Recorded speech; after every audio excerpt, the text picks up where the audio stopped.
जब एक हारा हुआ इंसान जमीन में बैठकर अपनी की हुई गलती का याद कर रहा होता है जिसकी वजह से वो हारा, तो कुछ लोग उसके पास आते हैं, कुछ लोग उसे एडवाइस देते हैं और कुछ लोग उसकी की हुई कामों का समालोचना करते हैं।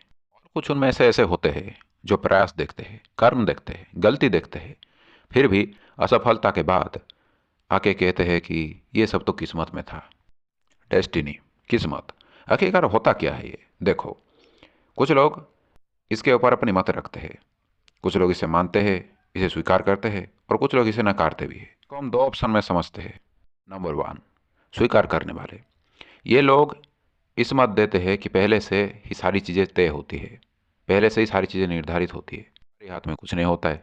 जो घट चुका है, जो घट रहा है और जो आगे घटने वाला है, यदि भी तुम्हारी किसी भी घटना में थोड़ी सी भी योगदान है, फिर भी डेस्टिनी को मानने वाले ये प्रतिक्रिया रखते हैं कि हमारे हाथ में कुछ नहीं होता है। नंबर टू, दूसरी ओर वो लोग होते हैं जो पक्ष की डेस्टिनी को नकारते हैं। अब तुम्हें यह चीज़ें थोड़ी सी सच लगेगा, क्योंकि ये पक्ष लॉजिकल बातें करते हैं। इस पक्ष की मानना यह है कि इस दुनिया में डेस्टिनी नाम की, भाग्य नाम की कोई भी चीज़ नहीं होता है। जो भी होता है सब कुछ इंसान खुद करता है, करे तो भाग्य और ना करे तो दुर्भाग्य। ऐसे ही कई पक्ष में समाज बटा हुआ है। इस टॉपिक के ऊपर मैं अपनी मत रखना चाहता हूँ। देखो, इंसान के हाथ में जो चीज़ होता है, जिस चीज़ की भविष्य चाहे अच्छा हो या फिर बुरा, इंसान की कर्म और प्रयास के साथ जुड़ा होता है, मैं उसे भविष्य नहीं मानता, मैं उसे भाग्य नहीं मानता हूँ। तुम्हारा क्या ख्याल है तुम कमेंट सेक्शन में लिख सकते हो। लेकिन जो चीज़ इंसान की सोच, प्रयास, कर्म के साथ जड़ित नहीं होता है, मैं उसे भाग्य मानता हूँ।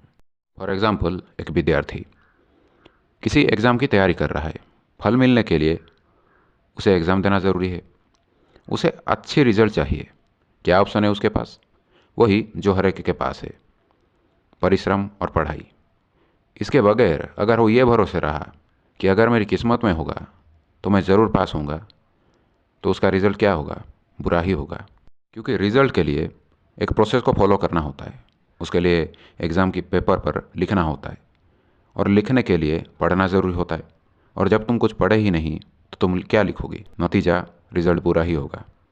यहाँ पर तुम्हारे पास अपनी मकसद, एक अच्छी रिज़ल्ट पाने के लिए क्या क्या नहीं था बताओ। किताब था, प्रयास था, समय था, लेकिन तुम किसी ऐसी चीज़ पे उम्मीद कर बैठे जिस चीज़ का कि इस मुद्दे पर कोई योगदान नहीं था।